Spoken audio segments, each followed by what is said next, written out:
राजमाता अहिल्या महारानी की नगरी और ऐसे कठिन काल में शासन चला करके भारतीय सुशासन के दृष्टिकोण को समाज के सामने और न केवल समाज के बल्कि देश और दुनिया के सामने जिनने अपने शासन के सुशासन की छवि क्या अद्भुत प्रस्तुत की, मैं उनके दोनों हाथ जोड़कर अभिनंदन करता हूं। उनके कार्यकाल को स्मरण करते आनंदित हो जाता है। अब ये कितना कठिन दौर था उस काल में, जब दिल्ली में सत्ता किसकी है बताने की जरूरत नहीं, मुगल सत्ता के बीच अपने सांस्कृतिक वैभव का परचम लहराना।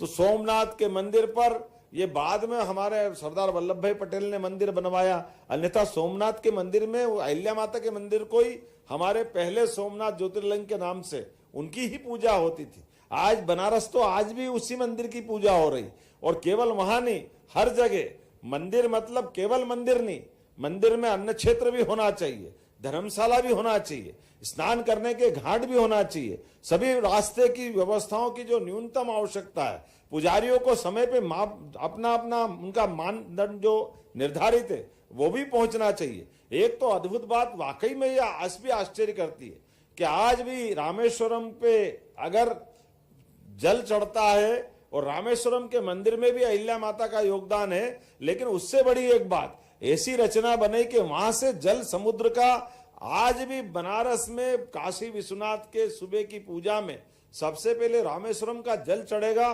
तो आप कल्पना करो कि उस दौर में जब आवागमन के साधन नहीं थे, आज लगभग 300 साल हो गए, लेकिन उसकी परंपरा ऐसी बना दी। हर दौर में व्यवस्थाओं का संचालन करने के लिए जिस प्रकार से उनने काम किया, हम अभी नाटक में वो सारे पक्ष देखेंगे। लेकिन आज के इस अवसर पर मध्य प्रदेश सरकार की ओर से मैं यशस्वी प्रधानमंत्री को भी धन्यवाद देता हूं। जोरदार अभिनंदन करें माननीय नरेंद्र मोदी जी की।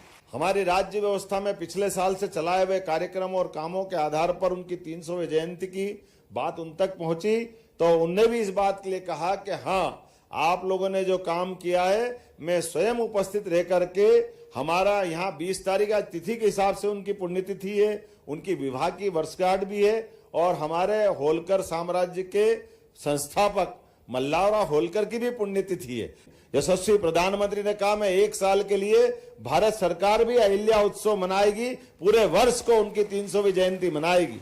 तो इस अवसर पर हमारे लिए नारी सशक्तिकरण की आदर्श प्रतिमा मां अहिल्या है। हमने यशस्वी प्रधानमंत्री का एक बड़ा कार्यक्रम बनाया भोपाल में भी, कि जब अहिल्या महारानी ने पूरे देश का नक्शा सामने रखा है, और यशस्वी प्रधानमंत्री के नेतृत्व में पूरे देश में विविध कार्यक्रम होंगे, तो ऐसे में हमारे प्रदेश के भी उस गरिमा के साथ कार्यक्रम हो, उसकी रचना भी हमने बनाई है।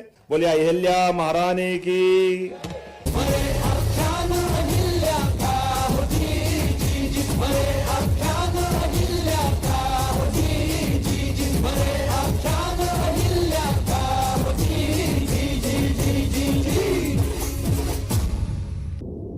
लड़की दूर हटो।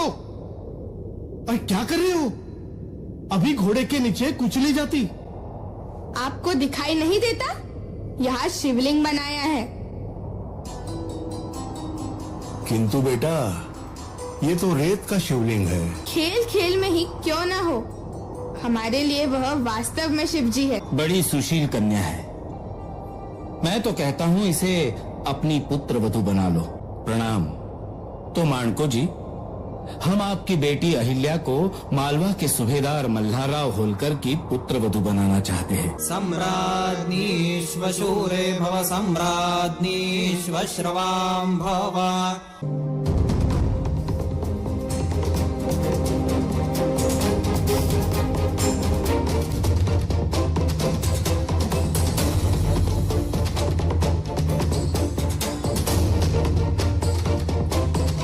इंदौर में कंपेल की पहाड़ी के नीचे छोटा सा शिवालय था। अहिल्या देवी नित शिवालय जाकर दर्शन करने के पश्चात प्रशासनिक कार्य करती थी। दान धर्म, अन्नदान आदि में व्यस्त रहती। इसी छोटे से शिवालय को उन्होंने भव्य मंदिर में परिवर्तित किया, भव्य कुंड बनवाया। यही मंदिर अब गरुड़ तीर्थ देव गुराड़िया के नाम से जानने लगा है। हमारे इकलौते पुत्र होलकर वंश के इकलौते वारिस मालोजी राव होलकर ने अपनी पूर्ण शुद्धि में निरपराध गंगाधर बुनकर की महेश्वर के किले में लाकर हत्या की है। मालवा प्रांत की सूबेदारिन इस नाते हम इस अपराध को नजरअंदाज नहीं कर सकते। इसीलिए हम दस्तूर खुर्द महेश्वर की रानी अहिल्याबाई होलकर, हमारे पुत्र और होलकर राजवंश के इकलौते वारिस मालोजी होलकर को हाथी के पैरों के नीचे देकर मृत्यु दंड की सजा घोषित करते हैं।